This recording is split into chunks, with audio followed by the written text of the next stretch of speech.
Last time हम लोगों ने समझा था स्टाइकियोमेट्रिक कंपाउंड और नॉन स्टाइकियोमेट्रिक कंपाउंड्स क्या होते हैं। उसी के आगे हम कंटिन्यू करेंगे। सबसे पहले स्टाइकियोमेट्रिक डिफेक्ट्स। स्टाइकियोमेट्रिक डिफेक्ट में दो टाइप के डिफेक्ट हैं, क्लासिफिकेशन आपने समझा हुआ है। सबसे पहला है शॉर्टकी डिफेक्ट और दूसरा इसी में डिस्कस करेंगे फ्रेंकल डिफेक्ट। तो सबसे पहले देखिए शॉर्टकी डिफेक्ट। शॉर्टकी डिफेक्ट में होता क्या है, इस डिफेक्ट में इक्वल नंबर ऑफ केटायंस और एनायंस क्रिस्टल छोड़कर चले जाते हैं। ये आपके सामने जो स्ट्रक्चर दिख रहा है इसमें देखिए केटायन और एनायन का नंबर इक्वल है। इक्वल नंबर में मतलब क्रिस्टल इलेक्ट्रिकली न्यूट्रल। अब जब डिफेक्ट होगा तो क्या होगा, डिफेक्ट मतलब पार्टिकल्स का नंबर चेंज होगा, या तो कम होगा या ज्यादा होगा। अब चूंकि ये स्टाइकियोमेट्रिक डिफेक्ट है तो स्टाइकियोमेट्रिक डिफेक्ट में डिफेक्ट होने के बाद भी केटायन और एनायन का नंबर इक्वल रहता है। अब ये कैसे होगा देखिए। तो इस डिफेक्ट में होता क्या है, कुछ एनायंस क्रिस्टल छोड़कर चले जाते हैं। कुछ एनायन मतलब मान लीजिए 10 एनायन चले गए। हम यहाँ पे रिप्रेजेंट कर रहे हैं केवल 1 से, उससे आपको समझ में आ जाएगा, रेशियो वही रहेगा। तो मान लीजिए एक एनायन क्रिस्टल छोड़कर चला गया। अब जैसे एक एनायन जाएगा तो केटायन का नंबर बढ़ जाएगा, क्योंकि डिफेक्ट से पहले आइडियल कंडीशन में इक्वल नंबर था। तो जैसे एक एनायन जाएगा, क्रिस्टल की न्यूट्रलिटी को मेंटेन करने के लिए उसी यूनिट सेल से, वो कहीं भी हो सकता है, आसपास कहीं भी आप दिखा सकते हैं, तो उसी यूनिट सेल से एक केटायन भी चला जाएगा। मान लीजिए 2 एनायन जाते हैं तो 2 केटायन चले जाएंगे, 3 एनायन जाते हैं तो 3 चले जाएंगे, 10 एनायन जाते हैं तो 10 केटायन चले जाएंगे। मतलब इक्वल नंबर ऑफ केटायन और एनायंस मिसिंग होंगे क्रिस्टल लेटाइस से। समझ में आया, ये है शॉर्टकी डिफेक्ट। तो यहां पर हम लिख सकते हैं, यहां पर पहले एनायन था तो ये है vacancy in place of anion, और यहां पर केटायन था तो ये हो गई वैकेंसी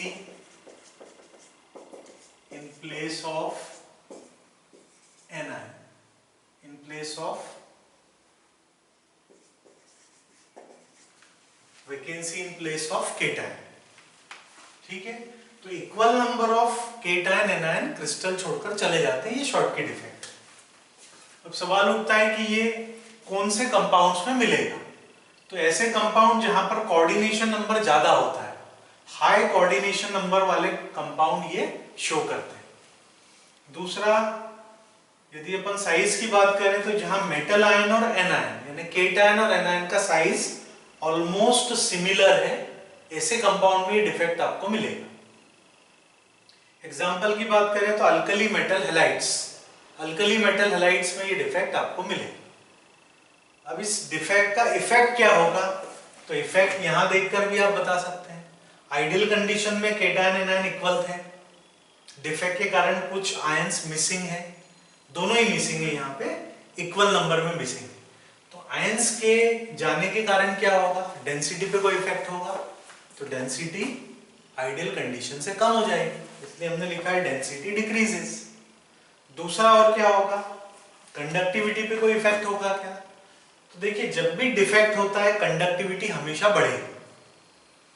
कंडक्टिविटी क्यों बढ़ेगी, यहाँ पर वैकेंसी है, यहाँ ये केटायन माइग्रेट होके आ सकता है, यहाँ से आ सकता है, कहीं से भी केटायन यहाँ माइग्रेट होके आ सकता है। ऐसे एनायन की वैकेंसी है तो एनायन की प्लेस पे उसी क्रिस्टल के किसी यूनिट सेल से एनायन माइग्रेट होके आ सकता है, तो यहाँ वैकेंसी आ जाएगी यदि ये एनायन यहाँ शिफ्ट हो, तो उससे क्या होगा, आयंस माइग्रेट कर सकते हैं, मूवमेंट हो सकती है उनकी, मूवमेंट हो सकती है मतलब वो इलेक्ट्रिसिटी कंडक्ट कर सकता है। यदि मान लीजिए सारी पोजीशन ऑक्यूपाइड होती तो मूवमेंट होता क्या, नहीं होता। तो इसलिए डिफेक्ट के बाद कंडक्टिविटी इंक्रीज हो जाती है। समझ में आया सभी को। तो शॉर्टकी डिफेक्ट क्या है, तो ये स्टाइकियोमेट्रिक डिफेक्ट है, मतलब इसमें केटायन और एनायन का नंबर डिफेक्ट के बाद भी इक्वल रहे। दूसरा, इसमें होता क्या है, तो इक्वल नंबर ऑफ केटायंस और एनायंस क्रिस्टल छोड़कर चले जाते हैं। कौन से कंपाउंड इसको शो करते हैं, compounds having high coordination number, दूसरा जहां कंपेरेबल साइज होता है केटायन एनायन का, वो कंपाउंड शो करते हैं। Example alkali metal halides. Effect क्या होगा? तो चूंकि आयंस मिसिंग है, डेंसिटी डिक्रीज होगी और कंडक्टिविटी बढ़ेगी। जितने भी डिफेक्ट हम पढ़ रहे हैं उसमें ये पॉइंट तो हमेशा आपको लिखना ही है कि कंडक्टिविटी बढ़ेगी क्योंकि डिफेक्ट है। क्लियर है?